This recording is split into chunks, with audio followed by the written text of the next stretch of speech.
Hello class 9 students, welcome to Aarush classes. तो आज के इस वीडियो में हम चैप्टर नंबर 2 जो कि आपका पॉलिनॉमियल है गणिता मंजरी का, उसकी end of chapter exercise start करते हैं। ठीक है, तो चलिए देखिए, क्वेश्चन नंबर 1 है आपका, right a polynomial of degree 3 in the variable x and in which the coefficient of x square term is -7। आपको एक पॉलिनॉमियल लिखना है जिसकी डिग्री 3 है और पॉलिनॉमियल x वेरिएबल में लिखना है। ठीक है, और उसमें भी एक कंडीशन दी है उसने कि जो x स्क्वायर वाली टर्म होगी ना, उसका कोफिशिएंट -7 रखना है। ठीक है, तो देखो क्या लिखोगे। क्वेश्चन नंबर 1 का आंसर है आपका, देखो हमारे पास जो स्टैंडर्ड फॉर्म होती है डिग्री 3 की,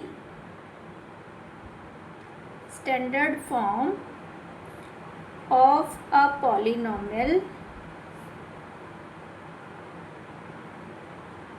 of degree 3 is ax cube plus bx square plus cx plus d। Okay, और इसमें भी जो एक्स स्क्वायर का कॉफिशिएंट है उसको -7 लेना है आपने। ठीक है, coefficient of x square should be -7।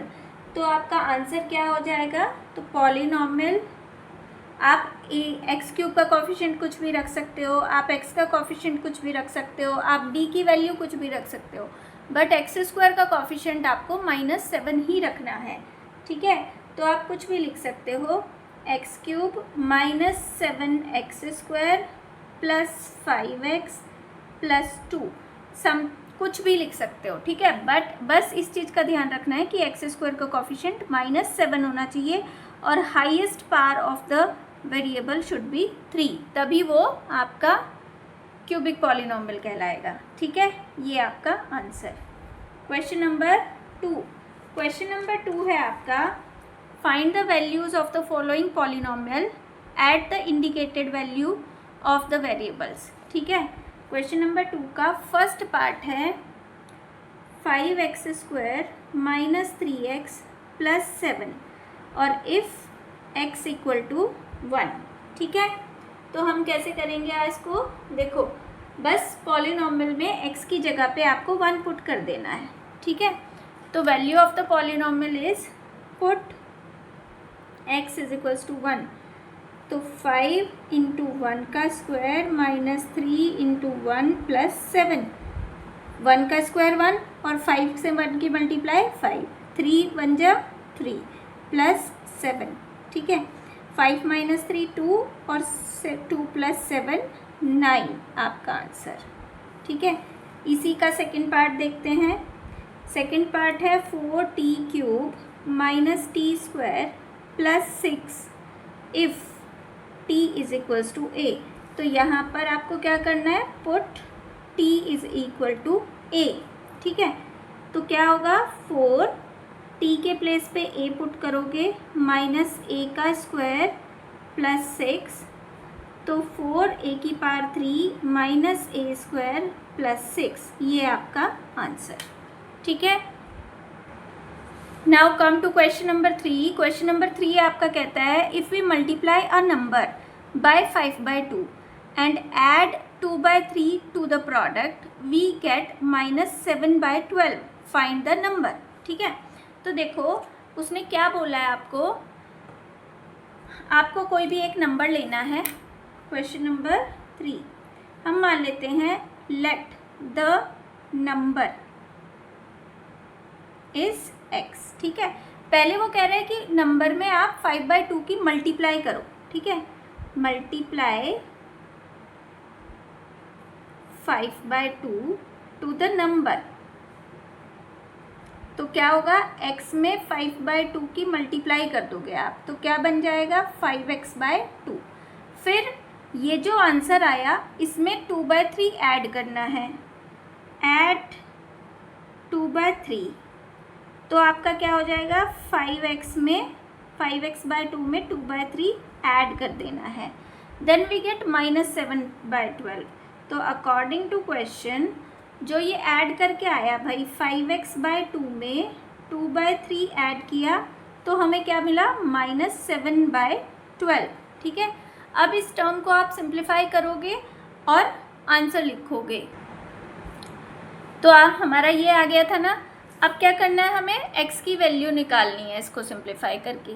ठीक है, तो कांस्टेंट एक साइड, वेरिएबल एक साइड, इधर 5x/2 है ही, ये 2/3 को उधर ले जाते हैं, -7/12 पहले से है, 2/3 उधर माइनस में जाएगा, इधर 12 और 3 का एलसीएम 12, ये -7 ही रहेगा, 3 4 जा 12 और 4 2 जा 8 हो जाएगा। ठीक है, तो ये माइनस के 15/12 हो जाएगा। इसको आप रिड्यूस भी कर सकते हो, 3 5 जा 15 और 3 4 जा 12, तो ये -5/4 हो गया आपका।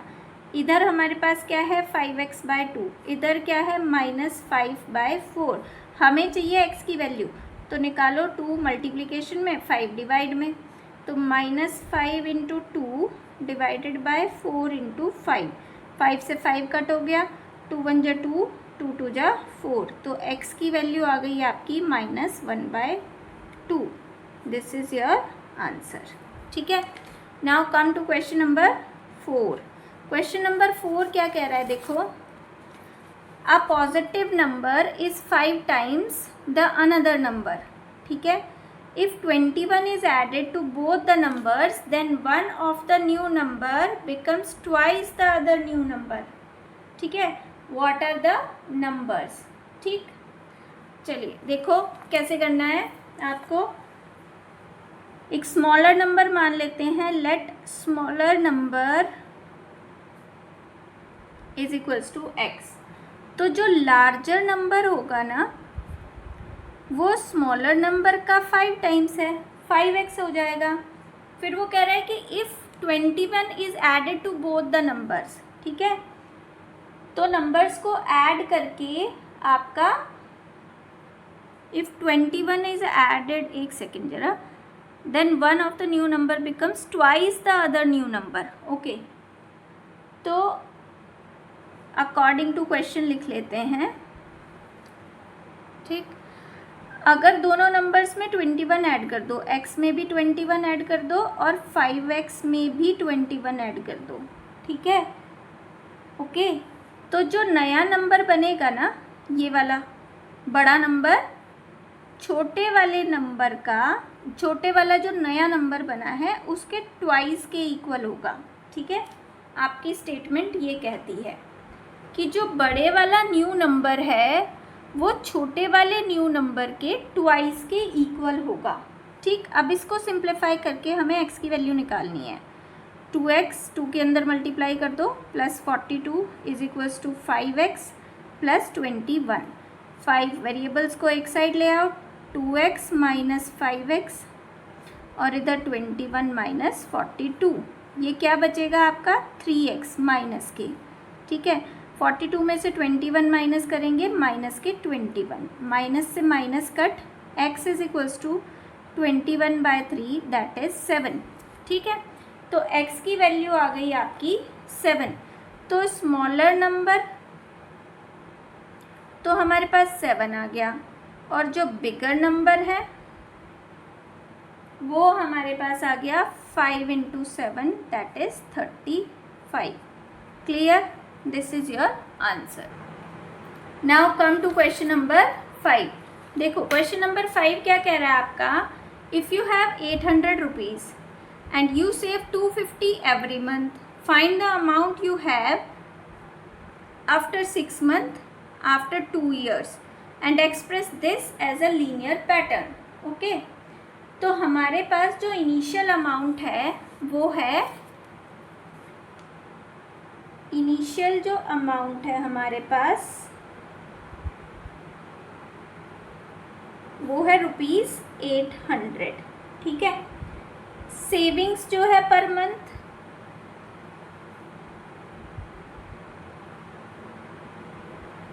वो हमारे पास है ₹250। ठीक है, तो हमारा लीनियर एक्सप्रेशन क्या बनेगा, लीनियर एक्सप्रेशन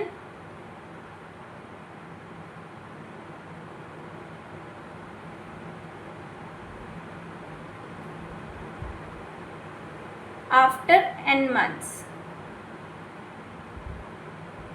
नहीं ऐसे लिखो, linear expression of amount after x month, वो क्या होगा भाई, 800 रुपीज़ तो हमारे पास थे ही, प्लस हर महीने 250 रुपीज़ और मिल जाते हैं, तो x इंटू 250, तो हमारा एक्सप्रेशन बन जाएगा 800 प्लस 250x। अब वो पहले आपसे पूछ रहा है कि अमाउंट बताओ 6 मंथ के बाद, ठीक है, तो हम अमाउंट आफ्टर 6 मंथ निकालेंगे, ठीक है। तो उसमें क्या करोगे, ये जो लीनियर एक्सप्रेशन आया ना आपका, इसमें x की जगह पे 6 रख देना है, 800 क्यों प्लस 250 इंटू 6, क्यों रखा हमने 6, क्योंकि x जो है ना हमने नंबर ऑफ मंथ्स लिए थे, ठीक है, और मंथ की जगह पे 6 पुट कर दो, तो 800 प्लस 250 की 6 में मल्टीप्लाई करेंगे तो 1500 आएगा, और 1500 में 800 आप ऐड करोगे तो ₹2300 आपका 6 मंथ के बाद अमाउंट हो जाएगा, ठीक है। अब हमें इसका सेकेंड पार्ट करना है, वो अमाउंट पूछ रहा है after 2 years, amount after 2 years, ठीक है। तो 2 साल के बाद अमाउंट देखो, तो 2 साल में मंथ्स कितने होते हैं, पहले आप ये देख लो, 24 मंथ्स होते हैं, ठीक है।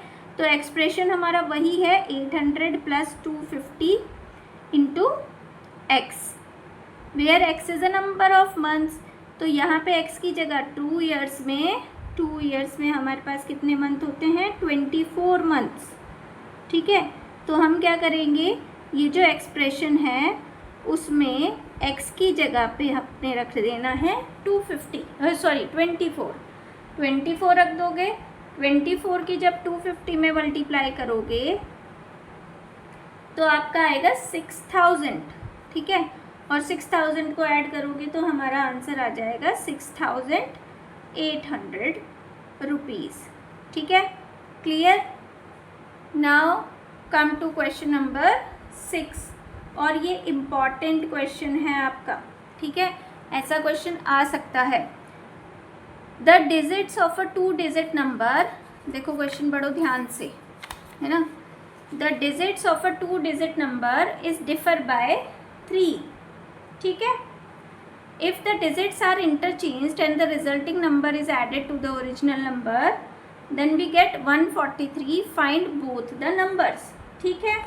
अब देखो, इस तरीके के क्वेश्चंस को करने के लिए सबसे पहले आपको एक चीज़ समझनी है, एक फंडा समझना है। सपोज़ आपने 2 डिजिट का कोई नंबर लिखा 42 सपोज़, ठीक है, ये सिर्फ आपको समझाने के लिए है। तो 2 डिजिट के नंबर में एक जो पीछे वाली डिजिट होती है उसको हम यूनिट डिजिट कहते हैं, ठीक है, और जो आगे वाली डिजिट होती है उसको हम टेंस डिजिट कहते हैं, ठीक है। अब ये नंबर जो है ना वो एक फॉर्मूले के अकॉर्डिंग बनता है, 10 इंटू टेंस डिजिट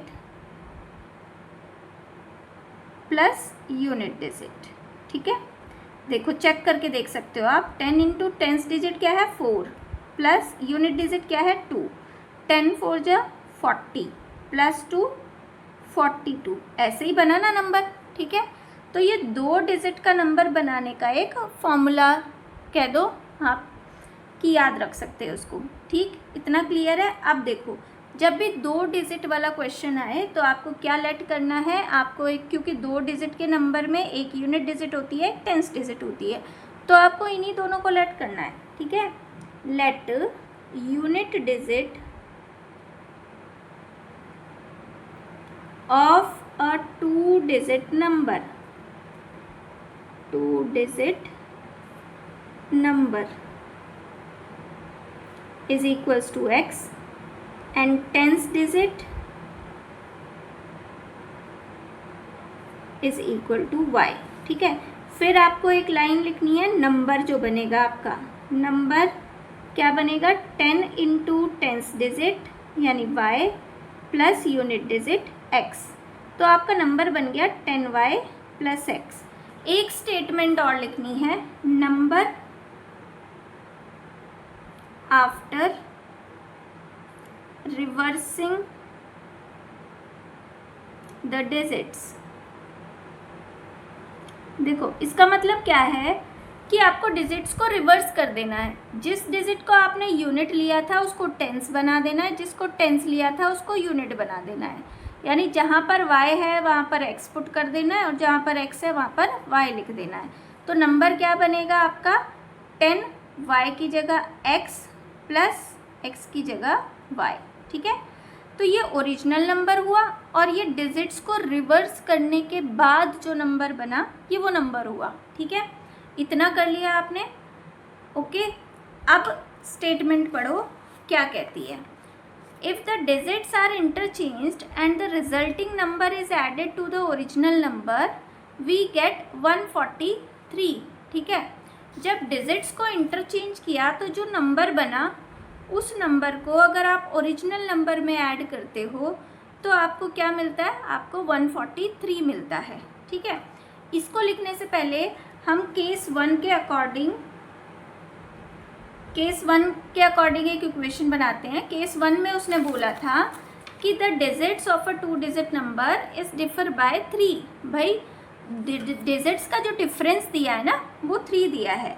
तो केस 1 के अकॉर्डिंग हमारी पहली इक्वेशन बनती है x - y = 3। ठीक है, यहाँ से हम x = 3 + y ये भी लिख सकते हैं, इसको फर्स्ट इक्वेशन मान लेते हैं। ठीक है, और केस 2 के अकॉर्डिंग हमारी दूसरी इक्वेशन बनेगी जो कि उसने बोला है रिवर्स करने के बाद जो डिजिट आई यानी 10x + y उसको आप ओरिजिनल नंबर में अगर ऐड करते हो दैट इज़ 10y + x में अगर ऐड करते हो तो आपको क्या मिलता है, आपको 143 मिलता है। ठीक है, इसको सिंप्लीफाई करके दूसरी इक्वेशन बनाओ। 10x + x हो गया 11x, 10y + y हो गया 11y = 143। 11 आप इधर से कॉमन लेके डिवाइड में लेके जा सकते हो, 11 कॉमन लिया, x + y = 143 और यहाँ से आपकी x + y = 143 divided by 11 that is 13। ठीक है, दूसरी इक्वेशन आ गई आपके पास, दूसरी इक्वेशन आ गई x + y = 13, ये इक्वेशन नंबर 2। ठीक है, फ्रॉम इक्वेशन 1 अब आपको इन दोनों इक्वेशन को सॉल्व करना है। तो इक्वेशन 1 से x की वैल्यू 3 + y इक्वेशन नंबर 2 में पुट कर दो। From equation 1 put x = 3 + y in equation 2। Equation 2 x + y = 13 थी, यहाँ पर x की जगह हमें पुट कर देना है 3 + y।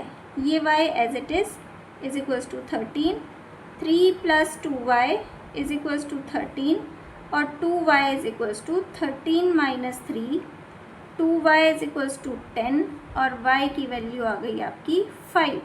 y की वैल्यू इक्वेशन 1 में पुट कर दो, y = 5 in equation 1।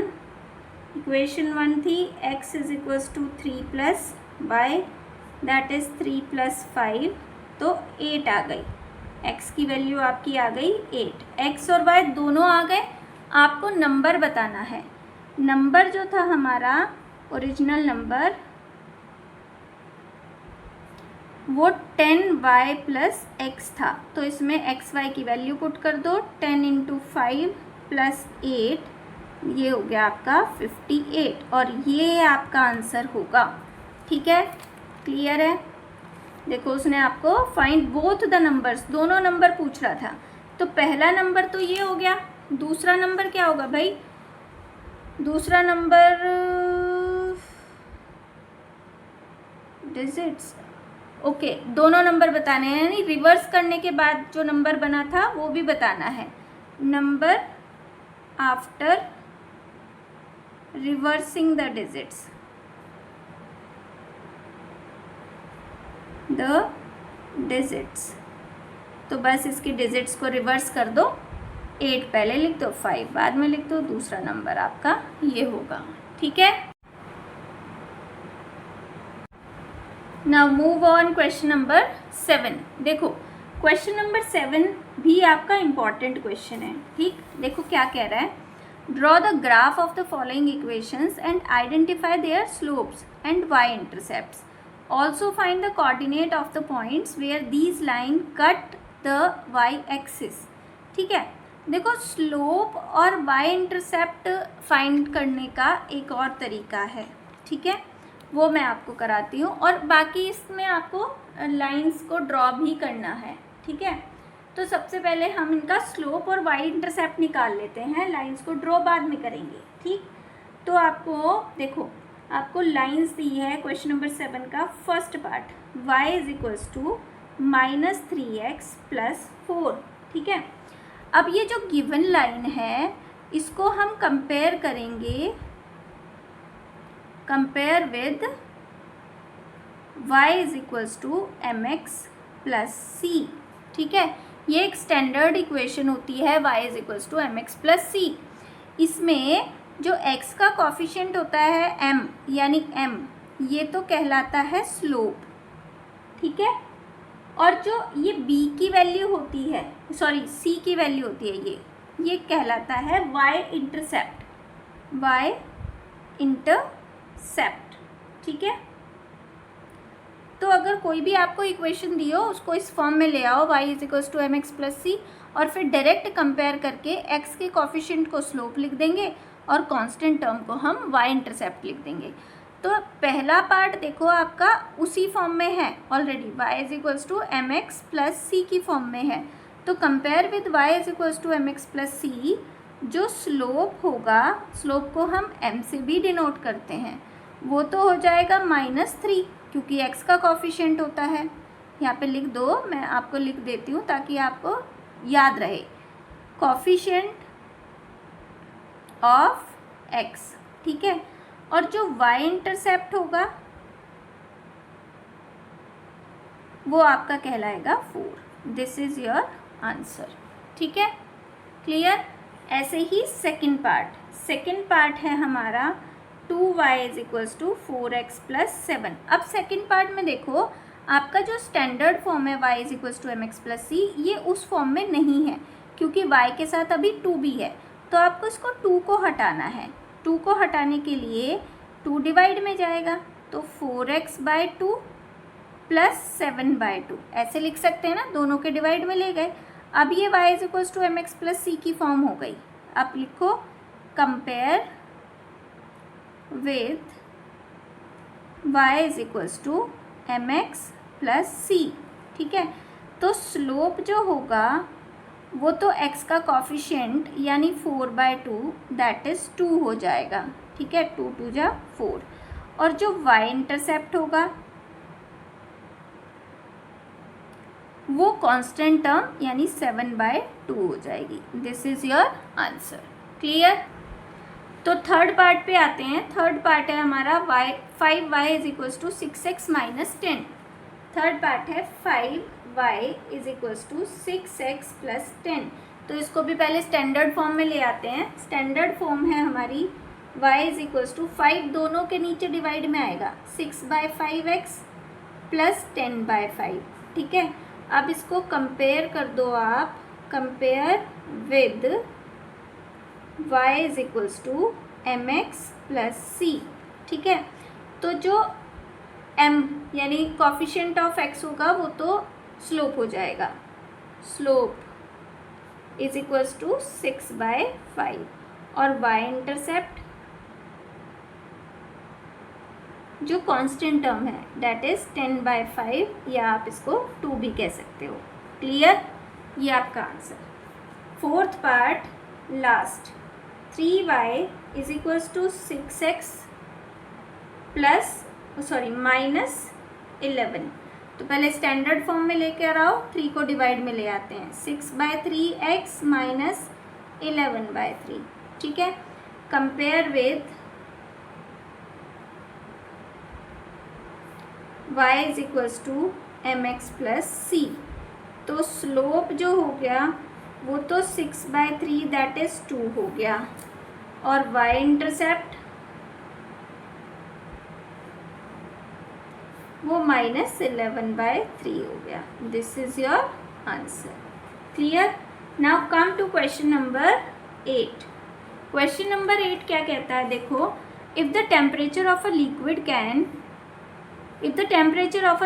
Can be measured in Kelvin unit as Kelvin and in Fahrenheit unit as x Kelvin लिखा है, सॉरी, ठीक है, and in Fahrenheit units as y degree Fahrenheit, the relationship between the two systems of the measurement of temperature is given by the linear expression y is equals to 9/5। y को हम Fahrenheit में ले रहे हैं और x को हम degree kelvin में ले रहे हैं। x - 273 + 32। तो find the temperature of the liquid in Fahrenheit, okay, if the temperature of the liquid is 303 kelvin. Okay, तो चलिए देखिए कैसे करना है। आपको लीनियर जो एक्सप्रेशन दिया है डिग्री फ़ारेनहाइट और केल्विन में, वो दिया है इसने y is equals to 9/5 x - 273 + 32, ठीक है। अब यहाँ पर आपको एक चीज़ देखनी है कि जो y दिया है वो फ़ारेनहाइट, यहाँ पे हम लिख देते हैं y जो है वो फ़ारेनहाइट में है,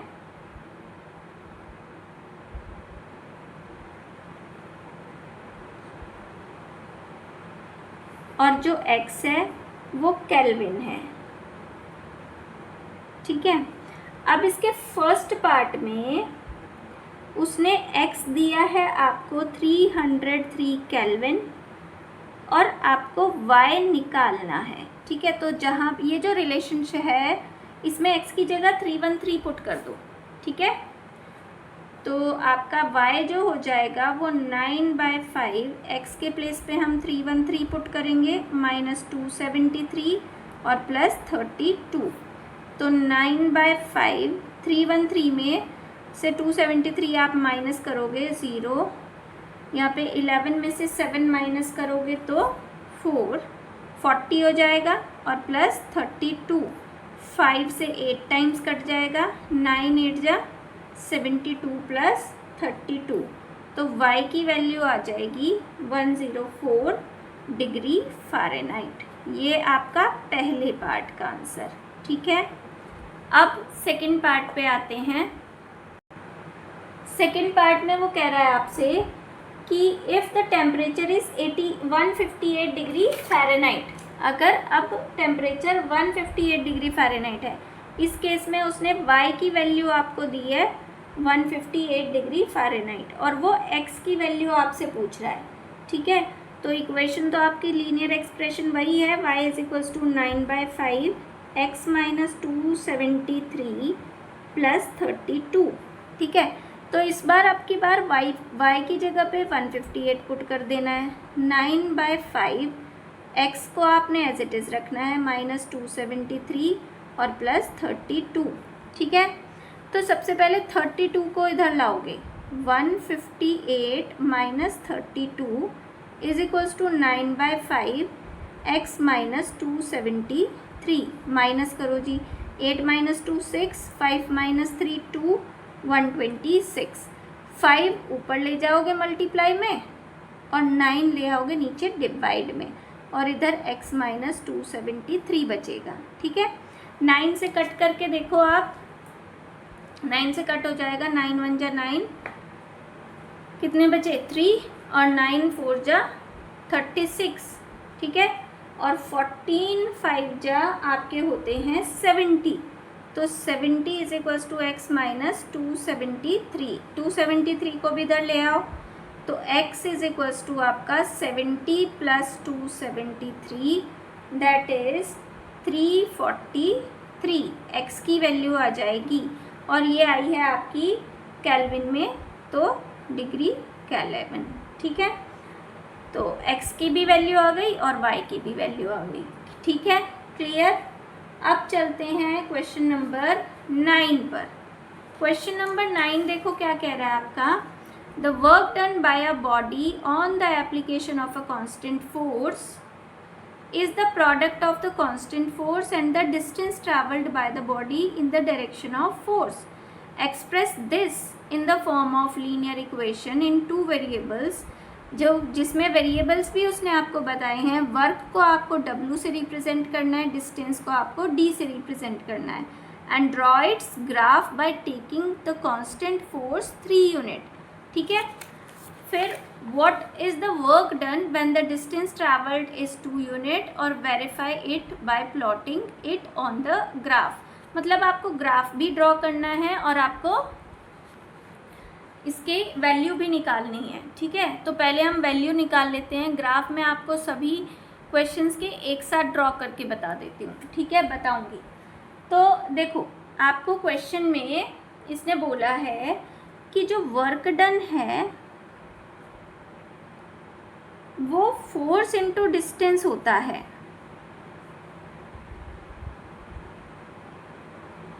ठीक है. अब according to question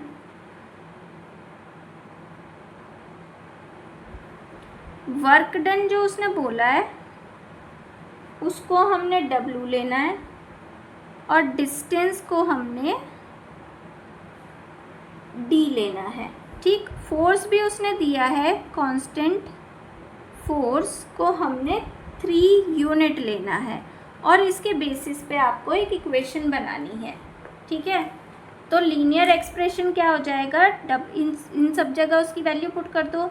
W = 3D. ठीक है. ये हमारा लीनियर इक्वेशन हो गई इन 2 वेरिएबल.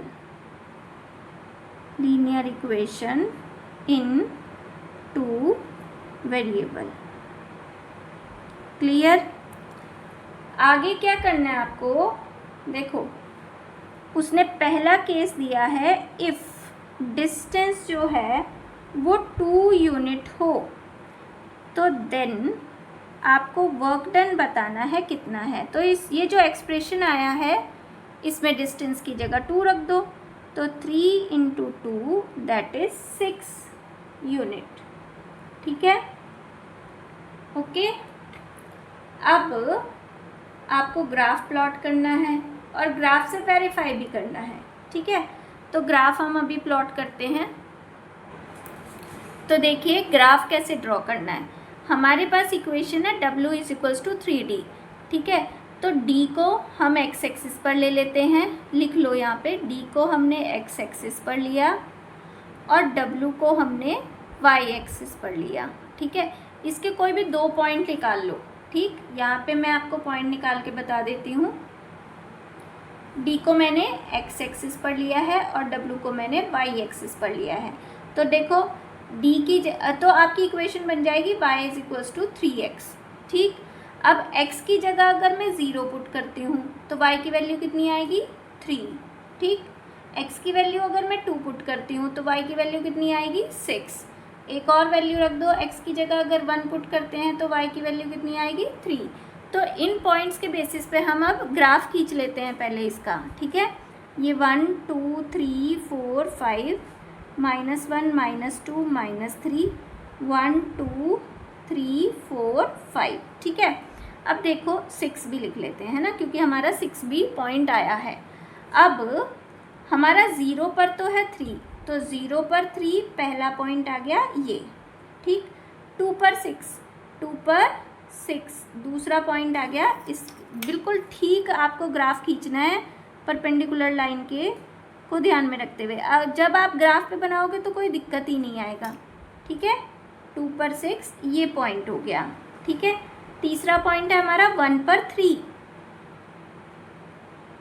ओके. ये तो 0 आएगा, ये 0 आएगा. ओके सॉरी, x की वैल्यू 0 पुट करोगे तो y की वैल्यू 0 ही आएगी. ठीक है. क्योंकि 3 × 0 0. तो ये पॉइंट नहीं आएगा हमारा. पहला पॉइंट 0 0 ये आएगा और 1 पे 3 आएगा. तो 1 पे 3 आपको बिल्कुल सीधा मेज़र करके, है ना, 1 पे 3 हमारा ये आ रहा है. तो ये वाला पॉइंट इन तीनों को मिलाओगे तो एक सीधी स्ट्रेट लाइन आएगी. देखो ये एक स्ट्रेट लाइन आ रही है. तो ये तो हमारा ग्राफ हो गया W = 3D। ओके, इस ग्राफ के अकॉर्डिंग वो कह रहा है, देखो अभी आप एक मिनट क्वेश्चन देखना ज़रा। तो क्वेश्चन में वो कह रहा है कि ये है and draw its graph by taking the constant force as 3 unit. What is the work done when the distance traveled is 2 unit? distance को हमने किस पे लिया है, x पर। तो x अगर 2 यूनिट चलता है तो डिस्टेंस कितनी हो रही है, 6 हो रही है ना। तो इस पे आपका ये वाला क्योंकि पॉइंट 26 है, तो ग्राफ के अकॉर्डिंग भी आपने प्रूव कर दिया कि डिस्टेंस अगर 2 यूनिट है तो आपका जो वर्क डन है वो 6 यूनिट होगा। ठीक है, हेंस वेरीफाइड। ओके, तो यहाँ पे ये क्वेश्चन नंबर आपका, इसको लिखना कैसे है, थोड़ा सा लिख देना है ना। तो हम लिखेंगे कि point 26 lie on the line, straight line भी लिख सकते हो। ठीक है, so it is verified by graph। ठीक है, okay, now move on question number आपका 10।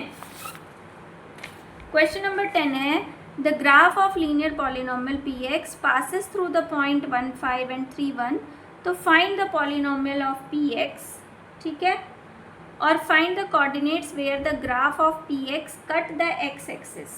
ठीक, तो हमें इन दोनों पॉइंट्स को पास होने वाला पॉलिनोमियल बनाना है। इम्पॉर्टेंट क्वेश्चन है ये भी, आप मार्क कर लेना और ध्यान से समझना इसको। ठीक है, क्वेश्चन नंबर 10 पर चलते हैं। हमें एक पॉलिनोमियल डिज़ाइन करना है जो कि 2 पॉइंट से पास होता है। ठीक है, तो लेट हम पॉलिनोमियल मान लेते हैं, लीनियर है आपका, तो linear ax + b।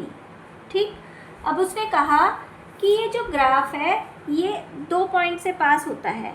px passes किससे, एक तो 1, 5 से, थ्रू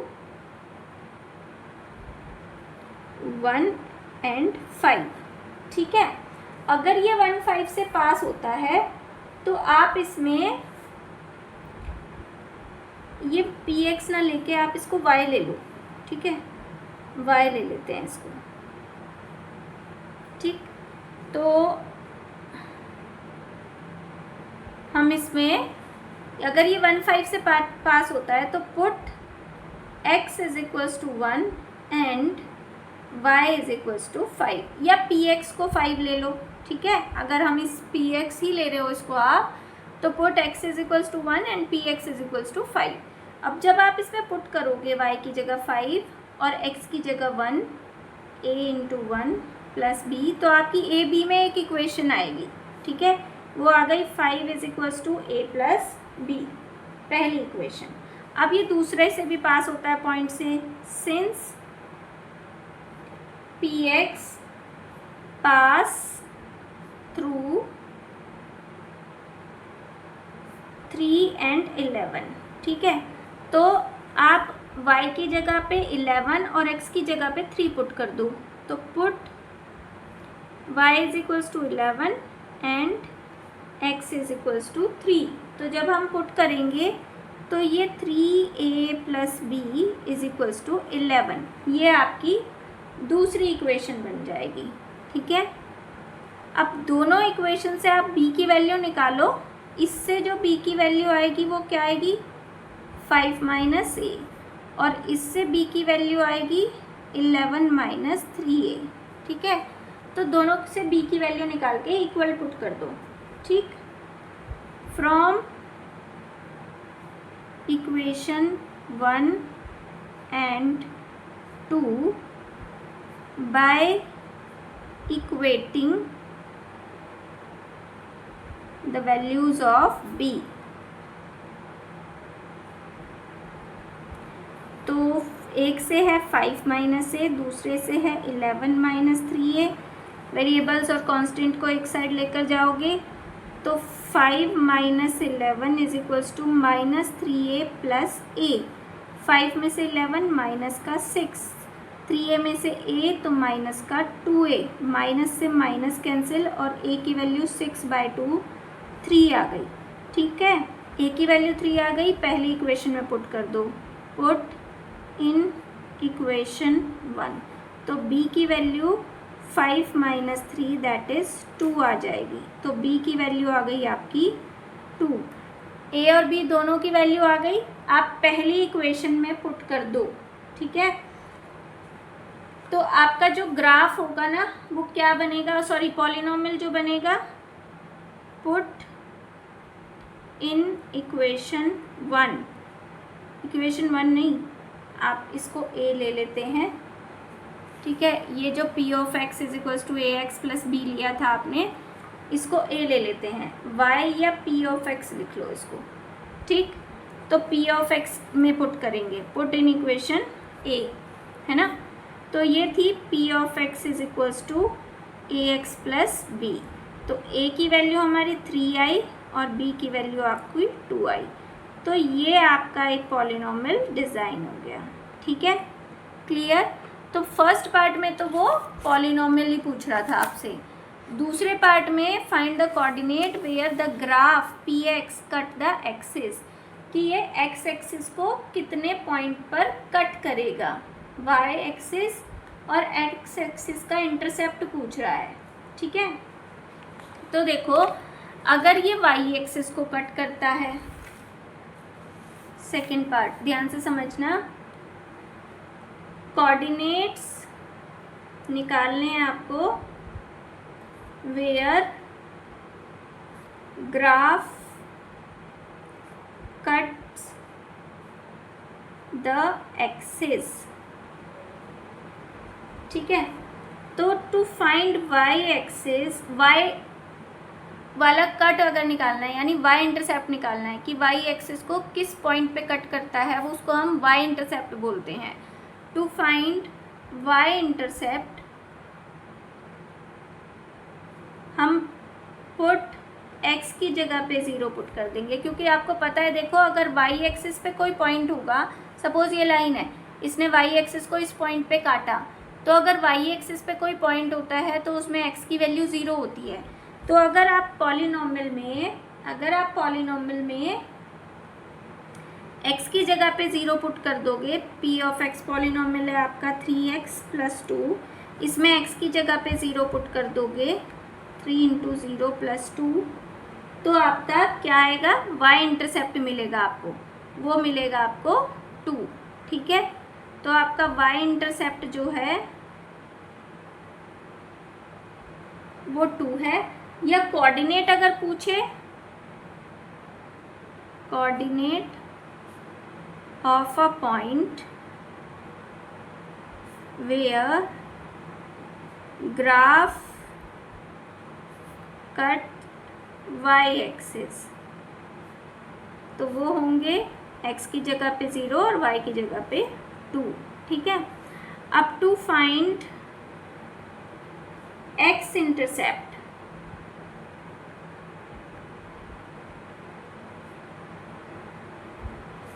पुट, अब देखो ये x एक्सिस पे यहाँ पे कट कर रही है, तो x एक्सिस पे y की जगह पे 0 पुट कर दो। ठीक है, पुट y = 0, तो 3x + 2 = 0 पुट कर दोगे। तो यहाँ से x की वैल्यू निकाल लो, 3x = -2 और x = -2/3। तो coordinates of a point where graph cut x axis, वो हो गया -2/3 और 0। This is your answer. ठीक है, और फिर लास्ट में थर्ड पॉइंट ये कह रहा है कि ग्राफ भी ड्रॉ करो और आंसर को वेरीफाई भी करो आप। तो चलिए देखिए ग्राफ ड्रॉ करते हैं। हमारी इक्वेशन है ये y = 3x + 2। इसमें हम x की वैल्यू पुट करते चले जाएंगे। पहले 2-3 पॉइंट्स निकाल लेते हैं ग्राफ ड्रॉ करने के लिए, ठीक है। x की वैल्यू अगर मैंने 0 पुट करी तो 3 इंटू 0 0, तो क्या बचा आपका 2, तो y की वैल्यू कितनी हुई 2, ठीक है। x की वैल्यू सपोज मैं 1 पुट करती हूँ तो 3 बन जा 3 और 3 प्लस 2 कितना हो गया 5, तो y की वैल्यू हो गई 5, ठीक। अब सपोज x की वैल्यू मैं -1 पुट कर देती हूँ तो -1 की 3 में मल्टीप्लाई करेंगे -3 और -3 प्लस 1 कितना होता है -1, ठीक है। एक और वैल्यू अगर आप पुट करना चाहो तो कर सकते हो, -2 पुट कर लो तो ये माइनस का 6 हो जाएगा, -6 प्लस 4 -4, ठीक है। ये पॉइंट्स आ गए। अब इन पॉइंट्स को हमें करना है ग्राफ पे प्लॉट, 1 2 3 4 5 6 -1 -2 -3 -4 -5 -6 -1 -2 -3 -4 -5 और -6, और ये 1 2 3 4 5 6, ये आपका y एक्सिस, ठीक है, ये y डैश, ये x एक्सिस और ये x डैश, ठीक है। अब देखो पहला पॉइंट है 0 पे 2, 0 पे 2, ये आ गया पहला पॉइंट। दूसरा है 1 पे 5, तो 1 पे 5 हम सीधा खींचते हैं यूजिंग स्केल। ग्राफ में आपको स्केल की ज़रूरत नहीं पड़ेगी, बट मुझे यहाँ पे स्केल की ज़रूरत पड़ रही है क्योंकि मुझे सीधी लाइन खींचनी है। 1 पे 5, दूसरा है -1 पे 1, तो -1 पे 1 ये भी आपको सीधा खींचना पड़ेगा, ठीक है। -1 ये रहा और 1 यहाँ पे आपको कहीं बैठेगा, ठीक। ओके, ये थोड़ा मुझे डिस्टेंस का फ़र्क लग रहा है, ठीक है ना। गड़बड़ क्यों आ रही है? y की x की वैल्यू 0, 3x प्लस 2 ही था ना, हाँ, तो 3x प्लस 2 पे -1 पे -1 है, वहाँ मैं भी कहूँ -1 पे -1, ये नीचे बैठेगा आपका, है ना, यहाँ पे बैठेगा, ओके। फिर -2 पे -4, -2 पे -4, इसको भी स्केल से खींचते हैं। -2 पे सीधा आपको जाना है -4 तक, ये पॉइंट, ठीक है, हाँ ये पॉइंट आपका, ओके। अब इन तीनों चारों पॉइंट्स को मिलाते हुए एक सीधी स्ट्रेट लाइन खींचेगी, आपको वो खींच लेनी है, ठीक। जब आप ग्राफ पे ड्रॉ करोगे ना तो ये बिल्कुल सीधी लाइन आएगी, स्ट्रेट लाइन, ठीक है। ये हो गया। अब हमें चेक करना है, ग्राफ ड्रॉ हो गया आपका, चेक करो कि आपकी जब x की वैल्यू 0 हो तो y की वैल्यू 2 है कि नहीं, यस 2 है। और जब आपकी y की वैल्यू 0 हो तो x की वैल्यू कितनी है -2/3, यस -2/3 है, क्योंकि देखो 1 और 2 के बीच में है, सॉरी 0 और -1 के बीच में है, -1 यहाँ तक आ रहा है ना, तो 0 और -1 के बीच में है, दैट इज़ -1 से छोटा है टर्म, ओके। तो इसका मतलब करेक्ट है हमारा,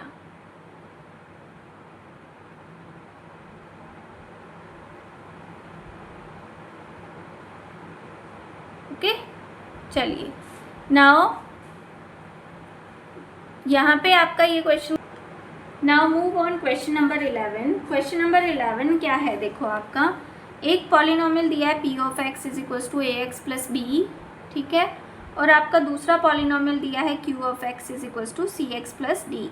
B two linear polynomial such that p0 is equals to 5 और the polynomial p of x minus q of x cut the x axis at 3 0 और the sum of p of x and q of x is equals to 6x plus 4 for all real numbers. Find the polynomials of p of x और q of x. इन दोनों polynomials की आपको value निकालनी है, ठीक है। तो चलिए देखिए कैसे करना है। आपके पास polynomial है एक p of x is equals to ax plus b, ठीक है, और q ऑफ x की वैल्यू है cx प्लस डी, ठीक, ओके। अब यूजिंग कंडीशन 1 जो कि उसने दी है, उसने दी है कि P ऑफ 0 जो है वो 5 है। ठीक, इसका मतलब क्या है, x की जगह पे आपको 0 पुट करना है, तो पुट x इक्वल टू 0। ठीक, and P of x is equals to 5।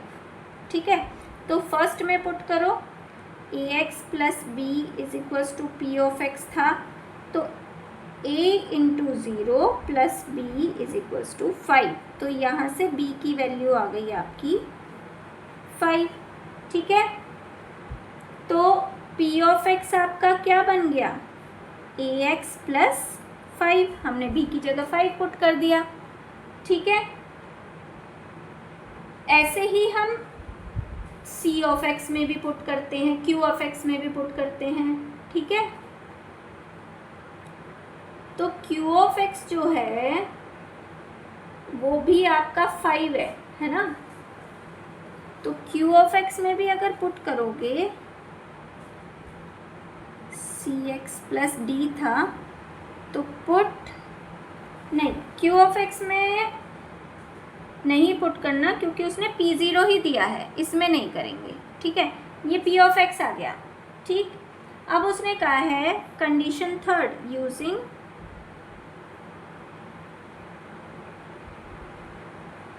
Condition 3 में उसने कहा है कि दोनों को ऐड करते हो अगर P of x plus Q of x, तो आपका क्या आएगा, देखो दोनों को ऐड करो, P of x plus Q of x को ऐड करते हैं तो हाँ आपका 6x प्लस 4 आता है, ये वो बोल रहा है। ठीक है, तो यहाँ पे वैल्यूज पुट कर देते हैं, P ऑफ x की जगह पे हम ax प्लस 5 पुट कर देते हैं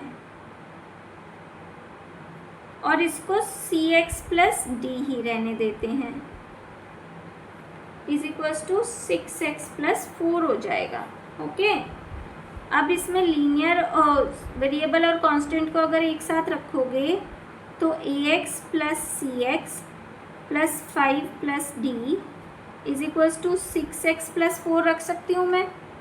इन दोनों में x कॉमन आ जाएगा, a plus C X is plus 5 plus d। ठीक है, is equals to 6x plus 4। अब इसको कंपेयर कर सकते हो आप बाय कंपेयरिंग,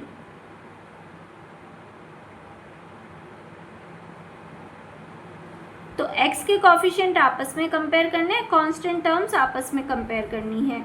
तो a plus C is equals to तो 6 आ गया और 5 plus d is equals to 4 आ गया। ठीक है, यहाँ से तो d की वैल्यू मिल जाएगी आपको -1। ठीक, और a की वैल्यू अभी भी नहीं है हमारे पास, c की वैल्यू भी नहीं है, तो हमारे पास a प्लस सी 6 मिल गया यहाँ पे, है ना, d की वैल्यू भी मिल गई। अब इसको इक्वेशन नंबर 1 मान लेते हैं, है ना। अब उसने एक चीज़ और बोली है आपको, q ऑफ x जो है, x की वैल्यू भी नहीं है हमारे पास, है ना। q ऑफ x जो है आपका cx प्लस d था, d की वैल्यू लेकिन हमें मिल गई, तो d की वैल्यू पुट कर दो आपको यहाँ पे, cx -1 हो जाएगी qx की वैल्यू। ठीक, अब कंडीशन सेकंड के अकॉर्डिंग टू कंडीशन सेकंड, उसमें वो क्या कह रहा है कि P of x minus Q of x जो है वो कट करता है x एक्सिस को एट 3, 0 पर। ठीक है, तो पहले इन दोनों को माइनस कर लेते हैं। इसका मतलब क्या है कि x की वैल्यू 3 है, तो मैं यहाँ पर P of 3 minus Q of 3 लिख सकती हूँ, है ना, इज इक्वल्स टू 0। भाई y इज इक्वल्स टू 0 आ रहा है, x इक्वल टू 3 है, y इज इक्वल्स टू 0 है। ठीक, तो यहाँ से हम वैल्यू निकालते हैं पी ऑफ 3 की। पी ऑफ 3 की वैल्यू पी ऑफ एक्स है ना आपके पास, उसमें एक्स की जगह पे 3 पुट कर दोगे तो ये आ जाएगा आपका पी ऑफ 3, क्योंकि पी ऐसे यहाँ पे ले समझो, पी ऑफ एक्स था आपका ए एक्स प्लस 5, ठीक है। तो मुझे पी ऑफ 3 चाहिए तो मैं एक्स की जगह पे 3 पुट करूँगी ना, तो P of 3 is equals to 3a plus 5, ये आ जाएगा। ऐसे ही क्यू ऑफ 3 निकालेंगे हम। क्यू ऑफ एक्स था आपका सी एक्स माइनस 1, तो 3 निकालने के लिए एक्स की जगह पे 3 पुट कर दो तो 3c माइनस 1, ठीक है। फिर इसने बोला है कि दोनों को माइनस करके 0 के इक्वल रख दो। P of 3 minus Q of 3 is equals to 0। तो 3a plus 5 minus 3c plus 1 equal to 0। 3a minus 3c 5 और 1 6 इज इक्वल टू 0। यहाँ से 6 को उधर ले जाओ तो 3a minus 3c is equals to minus 6, 3 common ले लो, a minus c is equals to minus 6, या a minus C is equals to minus 6/3 that is minus 2। यहाँ से आपको दूसरी इक्वेशन मिलेगी a minus C is equals to minus 2, equation number 2। पहली equation थी a plus C from equation 1 and 2। पहली equation थी a plus C is equals to 6, दूसरी इक्वेशन है a minus C is equals to minus 2। दोनों equation को plus कर दो, ये तो कट हो जाएगा। 2a is equals to 6 minus 2 4, a की वैल्यू आ गई 2, a की वैल्यू इक्वेशन 1 में पुट कर दो। Put a is equals to 2 in equation 1। Equation 1 थी आपकी a plus C is equals to 6, 2 plus C is equals to 6 और c की वैल्यू आ गई 6 माइनस 2 4, a c की वैल्यू आ गई, ठीक है। अब वैल्यूज पुट कर दो पी ऑफ एक्स और क्यू ऑफ एक्स में। Put in P of X and Q of x. P of x था आपका ए एक्स प्लस 5, तो पी ऑफ एक्स में a की जगह पे 2 प्लस 5, एक आंसर तो ये हो गया। और क्यू ऑफ एक्स था आपका सी एक्स माइनस 1, सी की जगह पे हम पुट कर देते हैं 4x माइनस 1, तो एक एक्सप्रेशन तो ये आ गया और एक एक्सप्रेशन ये आ गया। तो अच्छा क्वेश्चन है, इम्पॉर्टेंट क्वेश्चन है, थोड़ा लेंदी है बट अच्छा क्वेश्चन है। ओके, इसके बाद आपके 12, 13 और 14 3 क्वेश्चंस रह जाएंगे, वो हम अगले वीडियो में करेंगे, ठीक है। अगर आपको वीडियो पसंद आई हो, एक्सप्लेनेशन क्लियर हो, तो प्लीज़ वीडियो को लाइक करना, शेयर करना और सब्सक्राइब करना और बेल आइकन को ज़रूर प्रेस कर देना ताकि आगे की वीडियोस की नोटिफिकेशन आपको टाइम से मिल जाए। Okay, thank you.